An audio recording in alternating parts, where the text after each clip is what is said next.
I've got one as always. I'm going to start it off, and I think we should always. I am very thankful for America's truck drivers. That's it. That's all I got to say. They are the best. Here's what they did this year. They kept us moving like they always did, but we are headed to be at an all-time low crash rate ever. That's a big number. Trucking is difficult. It's an essential industry that every corner of the nation depends on, even without knowing it. To the average consumer, the supply chain is magic, and sometimes a black hole. Products on store shelves, dinner on restaurant tables, packages on doorsteps. It's expected to be there on time, every time, and only recognized if there's a service failure. But how is a sausage made? Who's talking about the issues that matter to trucking companies? Welcome to TrueNorth Truck Thought, or the TTT Pod for short. A monthly podcast hosted by Scopelitis Transportation Consulting and brought to you by TrueNorth Companies. We're here to demystify the magic, address the black holes, and to talk trucking to the industry we love.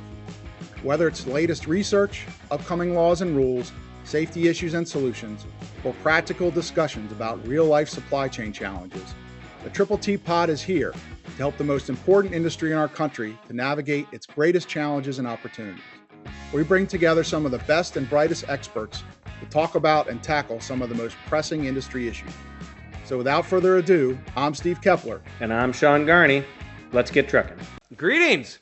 Thanks for listening, everybody. As we build up to Thanksgiving, we decided that it would be appropriate to try sort of a new podcast for you outside of our typical format. We've got no special guests, just our regulars, people we're familiar, and we're coming together to talk about ways that we're thankful for trucking and the men and women who keep our industry going. So without further ado, I've prepared no turkey, nor am I serving any green bean casseroles whatsoever, but perhaps we can work together to service up some special thanks for the industry. So with that, I'm pleased to introduce my very, very special, not special guests. The first is John Biblis, Senior Safety and Loss Control Specialist at TrueNorth. John is one of the more insightful folks that I get a chance to work with on a regular basis. And John, I am thankful to you for the tough questions that you bring to every conversation. So thank you for that. Well, thank you. Yeah, you bet. Next up, Bert Mayo, VP of Risk Solutions, one of the absolutely best-dressed folks in the industry. I am thankful to Bert for his unwavering support of America's truck drivers. Seems like that is about the angle you approach about every problem that we face with in the industry. What's the viewpoint of the driver? And for that, I am thankful. Thank you, Sean. You bet. Finally, couldn't do it without co-director of STC, Steve Keppler, one of the industry's very, very best connectors. Steve, I am thankful to you for the personal touch that you bring to our work and the great relationships you build along the way. I think that's awesome, so thank you. Well, thank you, my friend. So I brought the cranberry sauce. Oh, fantastic. Fantastic. Well, I brought the turkey-themed shirt, so we're all ready to go. Well, I think this one, this is going to be a pretty easy podcast, right? We're just going to talk about what we love in the trucking industry, things we're thankful for. I'll kick it off because I've got a short and sweet one here. I am thankful for this device that I picked up at the latest MC&E. It's a tribute to America's Road Team, and it is a garbage can that sticks in my cup holder in my vehicle. I like it. And now my vehicle is still pretty messy, but it's got a cool cup holder in it. So I'll start with that, and then I'll just throw it off here to who wants to go first here. Bert, you got something? John, maybe you got one in your pocket? I've got one as always. I'm going to start it off, and I think we should always. I am very thankful for America's truck drivers. That's it. That's all I got to say. They are the best. Here's what they did this year. They kept us moving like they always did, but we are headed to be at an all-time low crash rate ever. That's a big number. So we dropped it in 23 and I believe 24. From what I know, y'all may have some insight that I don't, but I believe 24 is going to be a much better year. Safest truckers in history. That's what I like to say. Ooh. And the economy's turning around. It looks like we got some forecasts for 2025 to be better. We've had some improvements these last few months, last few weeks. We see some incremental ups. So things are looking good. That's where I'm at. I think it's interesting. I was at a conference last week and I attended a ceremony about they celebrated their drivers of the year, and it's always impressive to do those things. And one driver had 5 million accident-free miles, been driving for 56 years. Unbelievable. Unbelievable. And it's amazing what these drivers do day in and day out, the challenges they have to deal with, and they're so important to us. And that's a great one, Bert. Appreciate that. Well, and I think one of the things, 2 comments on that, Bert. First of all, thank you for highlighting the accident rate. Steve and I like to have a pretty consistent debate about how we should measure our performance. And I like rate, and Steve appreciates rate, but he likes to focus on numbers. And that's important too, of course, for sure. So, so the other thing about drivers and being thankful for drivers, and this is kind of this is ridiculous, but it's coming to focus recently. I've been traveling home to New York, and I live here in Sioux Falls now, and I think about like how much more aggressive the drivers are in New York, and what that does to my insides, right? It makes me like nervous. It's a very like jarring and worrisome thing to be in this new scenario. And then I always think, what if I was in a giant truck in a big city, a truck that barely fit inside the lines, and I had to drive 55 years without crossing over those lines? That is it's a heroic thing to do. And as I get older, I think more about my health and my stress, and boy, they got to have nerves of steel to do that job. Well, and I think to that point, if I think all of us probably experience, as truck drivers, you look at ATRI's top industry issue survey, distraction is up there, right? It's because of what truck drivers are seeing on the road. And the general motorist is getting worse, and they're distracted, and they're causing 70% of the large truck crashes. To me, from a going forward basis, and that, those are some of the things I want to throw out there today, is that is an area we need to double down on and get a handle on those four-wheelers and distraction. It is a problem, and we've got to deal with it. Oh, distraction, speed.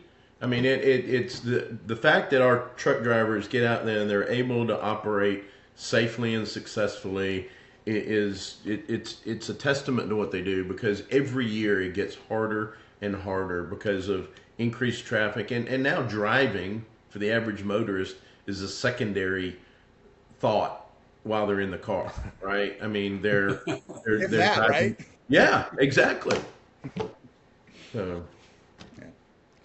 it's just bonkers. It's like, have we never heard, Siri does all of my work for me when I'm in a car. In fact, my phone is now listening to us, right? Like, if I need to call somebody or get a text message or whatever, you can just holler at Siri. Like, why aren't we doing that? And I get that there's a level of distraction with that yet, but it's certainly not holding that phone up and figuring it out, right? Well, nothing is that important. I mean, when you're driving the vehicle, that's got to be your number one priority, period. All right. Well, America's drivers. America's drivers, baby. Amen. Number one. Steve, what you got for us?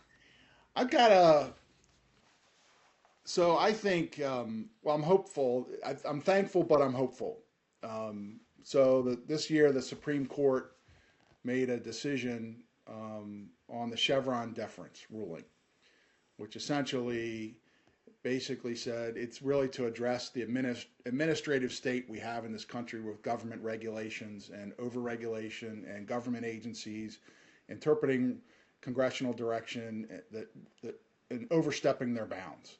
And so the Supreme Court said, wait a minute, no, you can't do that anymore.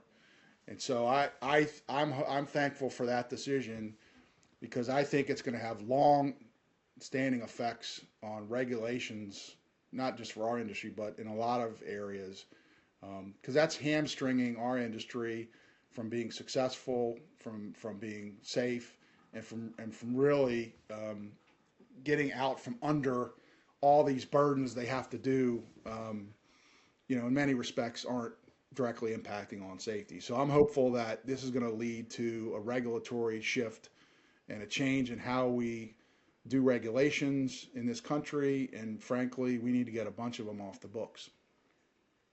That's an interesting one, Steve. I'm not quite as bullish or bearish, which is the one, the positive one.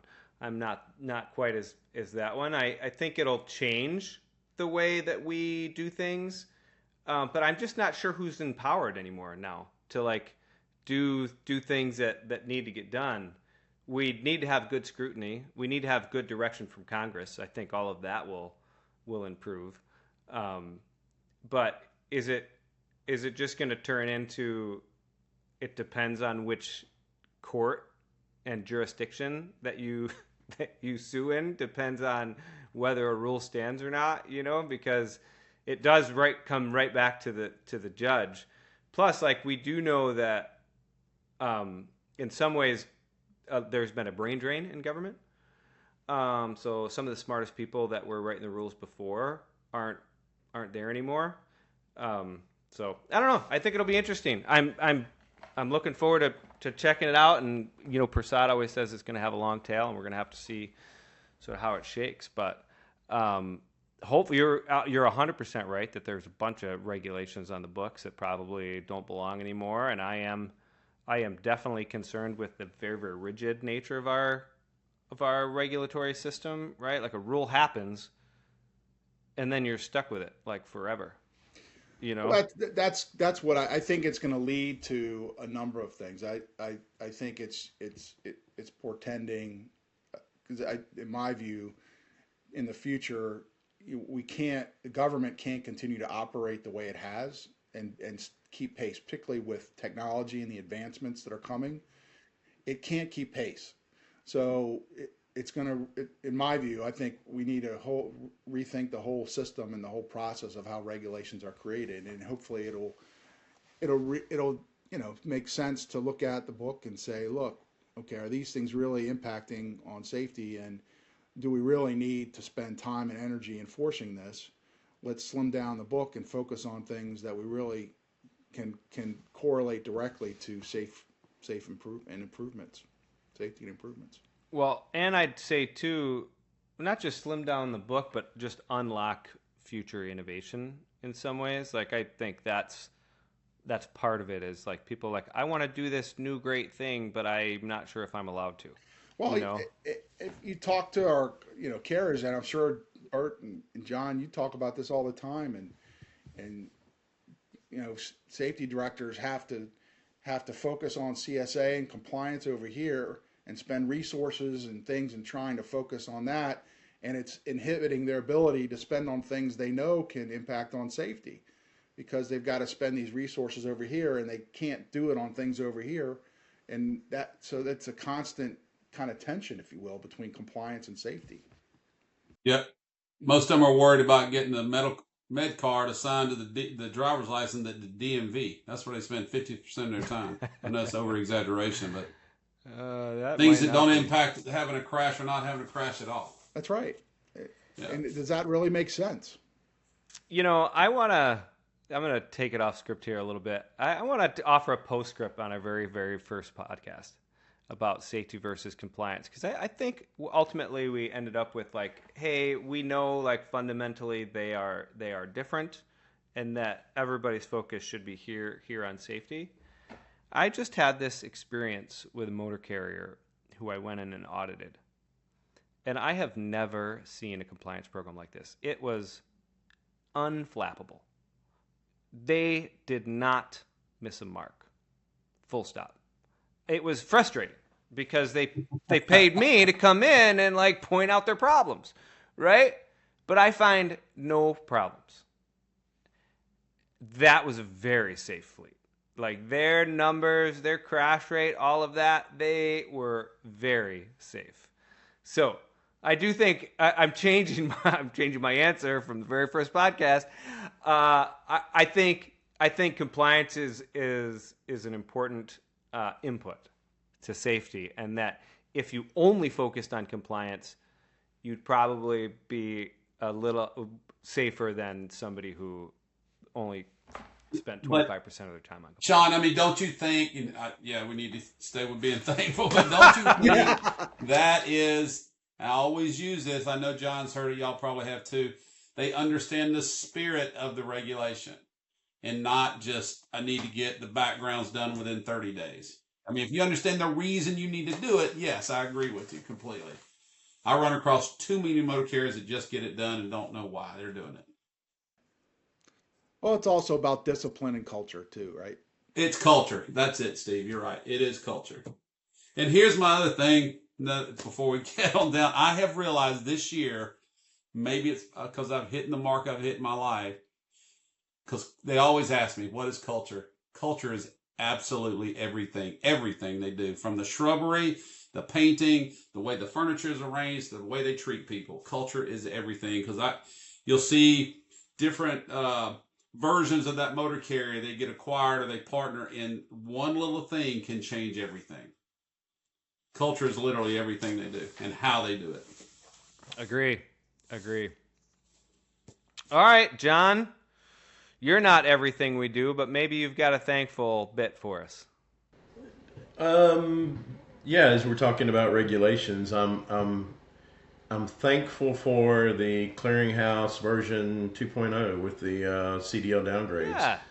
Not because of the 182,000 drivers that are getting downgraded, but because of what FMCSA did with the states. Because now they put that back on the states, and there are some things that need to be back on the states, not in the motor carriers' hands, right? And motor carriers that are monitoring the clearinghouse and doing what they're supposed to, they're fine as it is. But the downgrade is forcing the states to get on board, and we don't see FMCSA pushing in that direction. And I guess what stuck in my craw is the 380, 351, right? Disqualifications. Where does that go? Back to the motor carrier. Whether they're paying attention to it or not, they're the ones that get in trouble, not the state that could be disqualifying the driver. So when I see the clearinghouse saying, no, the states are going to do this, I'm like, thank you. Finally, I think we're moving in that case in the right direction. So sorry to get a little more technical on you, but I like Love it. Love it. I like it because, to Sean's point, that compliance piece will force motor carriers to make sure those drivers either complete the SAP program, they'll give them the resources to get it done and get them back active. Yeah, I think, to that point, it's a couple thoughts there. One of my thankful things is I was going to mention that's somewhat related is FMCSA. We offer a lot of criticism, I think, sometimes the agency, and I think when they do good things, we should recognize that, right? And I think this is one of those things. And the work that they've done around electronic logging. Steve just said he was thankful for the FMCSA. Write that down. Just for a couple things. No, they're great people. Yeah, they are. And they really are. But I think they've done a couple other things this year, JB. I think they've been ramping up their ELD enforcement, right? So they've been revoking scofflaws in the industry that shouldn't be selling and providing ELD devices out there. They focused down on ELDT companies that are not offering good training out there for entry-level driver training. They've just launched an enforcement activity on brokers, getting double brokers, focusing on that. They're revamping their registration system to deal with fraud and address those things. So, they're doing some things, I think, that are related, because there are some folks in our industry that are giving the good ones a bad name, and they're taking some action, which, I'm thankful to them for that.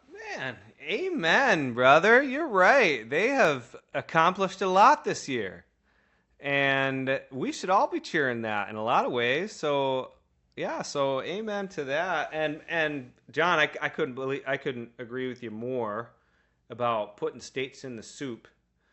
I advocated for the clearinghouse for years and years in Congress, and then as they were developing the rulemaking. And I remember when they completed the first rulemaking, and the states filed a petition for reconsideration. And their thing was, hey, you told us in the rule that you need to access the clearinghouse and act on the information that you receive. but you didn't tell us specifically how to act on it. And it's like, oh, for Pete's sake, aren't we all on the same team here? Like, how do you think you're going to act on it? You're going to take away the driver's privileges to drive, right? And so kick the can down the road. But now you're right; they're in the soup with us, and I think that's good, because I think that there's a lot of drivers out there. I mean, most drivers don't get inspected, right? So I think there's a lot of drivers out there who may have a mark on their record that goes completely unseen, because they go to another local carrier who's maybe not as compliant as like a bigger interstate carrier who's not pulling that clearinghouse record, and they're not getting pulled off the road, and that's a challenge. And I just read some stories today, the last couple weeks, right? They've been people have even been reaching out to me and asking about what are the capacity issues going to be? Like, what if we take 170,000 drivers off the road right away? And, well, first of all, it's not going to happen right away. Second of all, who knows how many of those drivers are still driving? But I think the bigger issue here is like, hey, what are you advocating for? If you're upset about this and you're pointing at the rule to say you're going to hurt our capacity, then what are you upset about? You're upset about the underlying rules, the underlying drug and alcohol testing rules, right? Because that's all the clearinghouse does, is it sort of enforces and monitors those rules. So for anybody out there who's pointing to this clearinghouse rule and saying this is going to be a problem for our capacity, I would say your problem's not with the clearinghouse, it's with the drug testing rules, and I dare you to petition to change those, because we'll see how people react then, But yeah, I'm totally down with that, John. I think it's a good move overall, and I would add on to it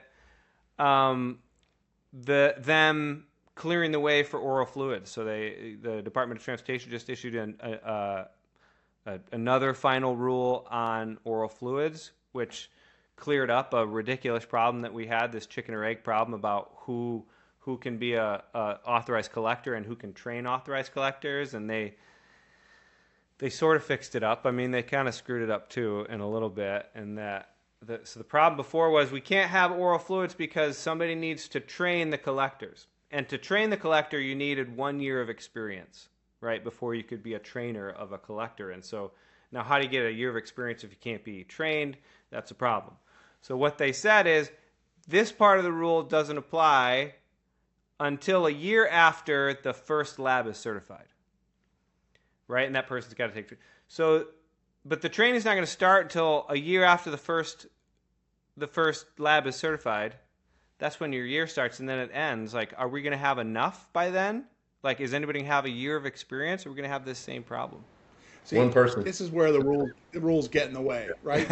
Amen. Just figure it out, right? Let's be practical. Yeah, we're just collecting saliva, right?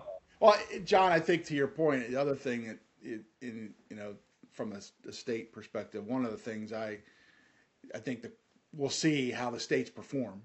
One of the challenges that we've continually deal with over the years is particularly with the DMVs, and it's probably as much the court system in the states as the DMVs, but when actions are happening, a lot of times there's masking that goes on, and driver violations don't make it to the MVR, the driver history record.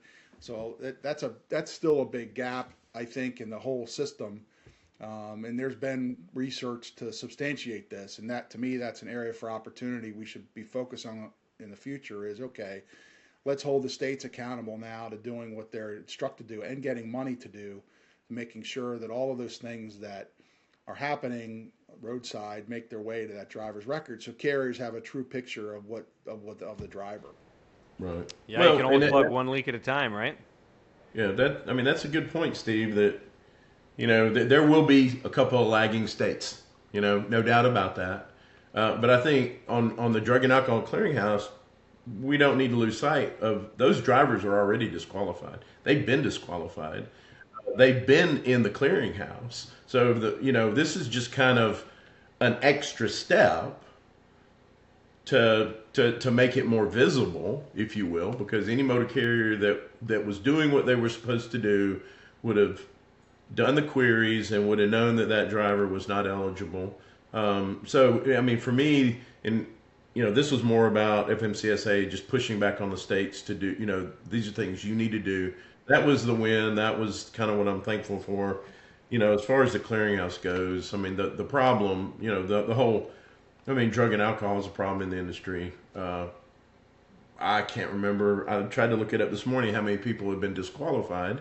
Total 300 and something thousand. We've got 180 some odd thousand that haven't, that are still haven't been through the stat process or started it. So I mean, it is a big problem, but at least FMCSA is kind of moving some of the responsibility off the motor carrier into the states that issue the licenses. Yeah, and to that point, I think if you look at, I was just looking at this 2 weeks ago. I was looking at some data on fatal crash data, and kind of what some of the things that are occurring, not just for cars, for trucks, but for cars. And if you look at the data, drug or alcohol comes up in less than 5% of large truck fatals as an associated factor. In large truck fatal crashes. But when you look at automobile crashes, it's 20 to 25%. I mean, so again, we need to focus on the car drivers because they're creating a large part of the problems. Good point. 282,000 positive tests. 282. Yeah, where they were impaired, in fatal crashes. Had impairment as an associated factor. Yeah, amen to that, gang. I mean, we as an industry, like if you look at our testing rates, we're actually doing quite well, and the amount of people that we're talking about here in the clearinghouse is a little bit of a drop in the bucket, and I think we're doing a better job holding our industry out as a great place to work and to be, and so I think this all comes out in the wash. And then the good news is once we get oral fluids happening, then I think we're really starting to adapt as an industry and hair testing, find new ways. Hair testing, then hopefully. Yeah. So sure. There's no excuse for using it and driving at all, right? But I think we need to look at the whole picture here and make sure we're focusing on the things that we're going to have the biggest impact. And John, I think you're right. I mean, this clearinghouse rule is just another closing that loophole, which is great. I guess one comment, kind of a segue, but your point on passenger vehicles and the positive rate, 25. Just think if we randomly tested everybody, not just CMV drivers, but everybody who would be able to drive or not. It would be pretty scary. Yikes. Yeah. Oh, man. Or put an interlock device in every vehicle. There you go. That's not, well. Sounds like a communist. This sounds like a communist podcast now. I know, I'm confused, Steve. First we're less regulation. Super Bright was a great thing, and now we're heavy hand of Steve Keppler. It's tough to know.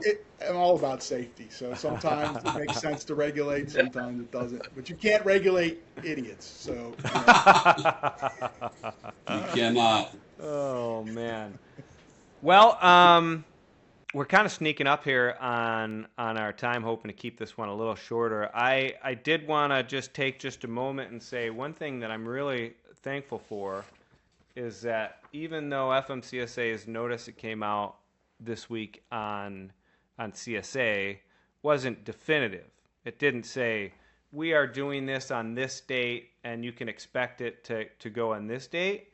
They did publish what I thought was I don't know about helpful, but an interesting notice in which they collected the comments from the industry, sort of like we did on their podcast. I don't know why they didn't just call us because we had all this information already.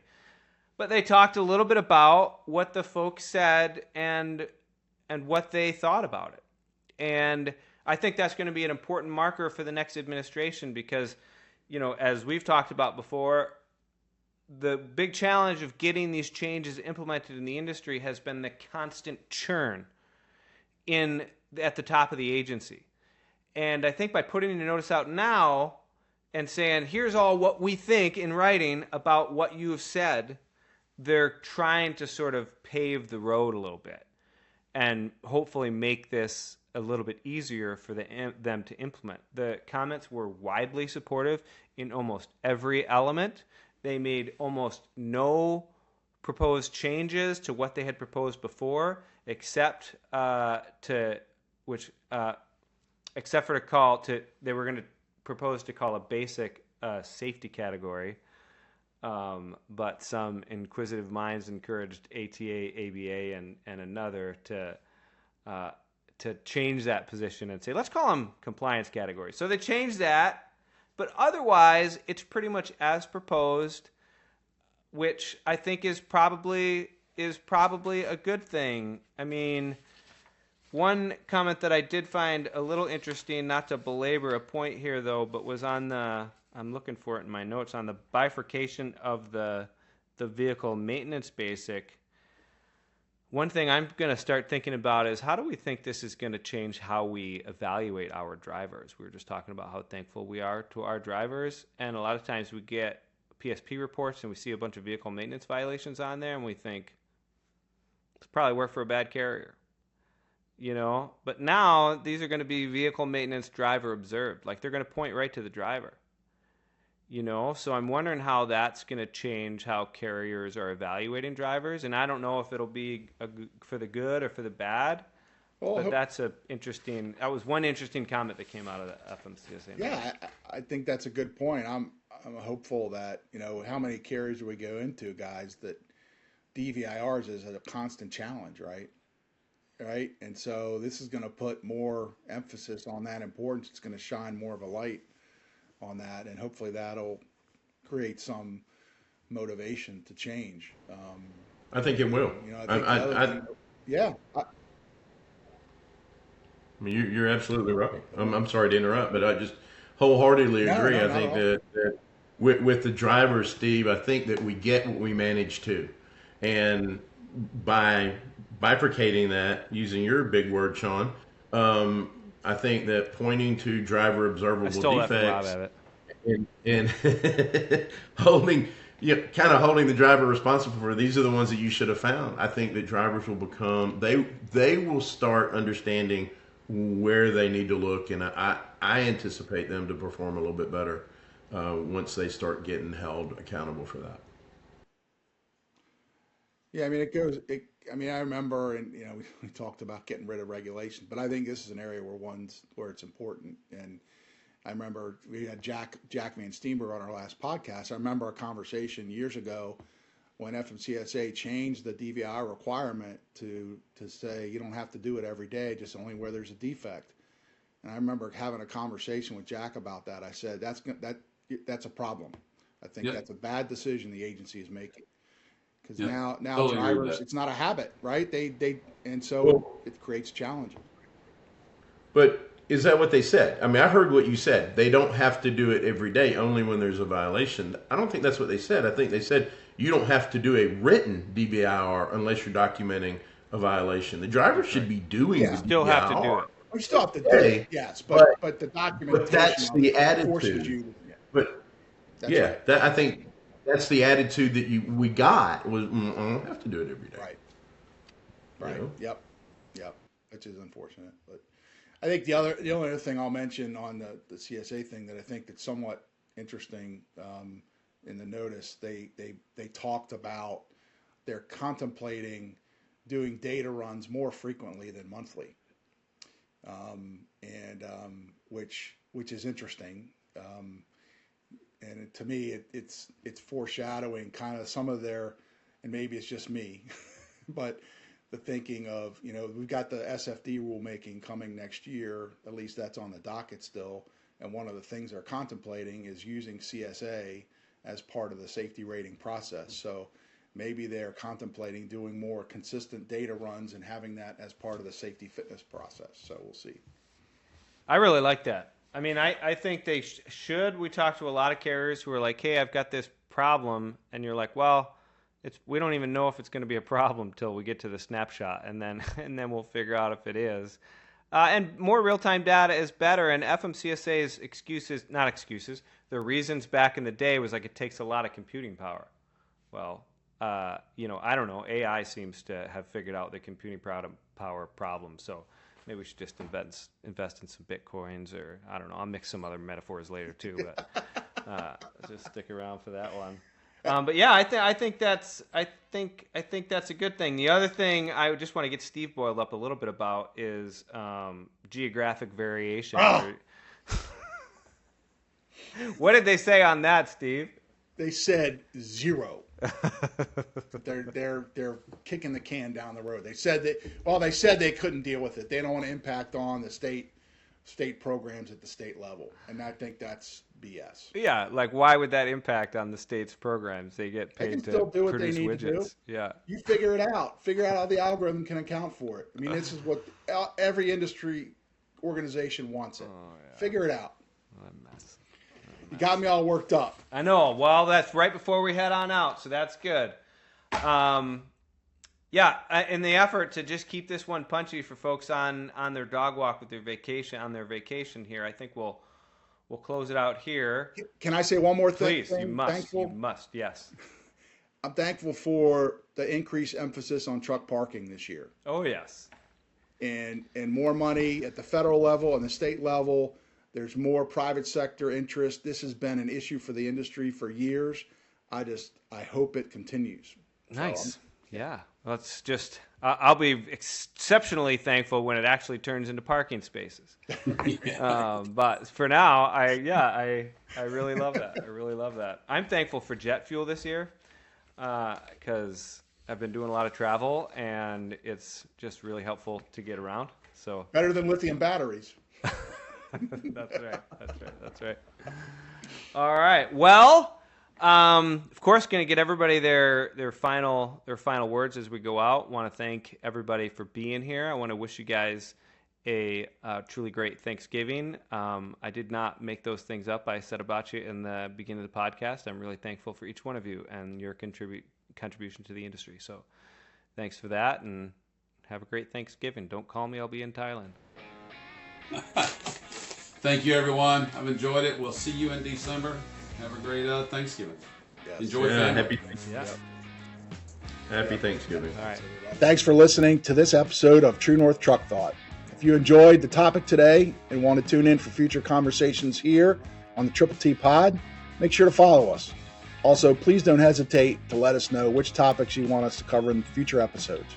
Drop us a line in the comments section or send us an email to transportationnews@TrueNorthCompanies.com. Thanks and have a safe day.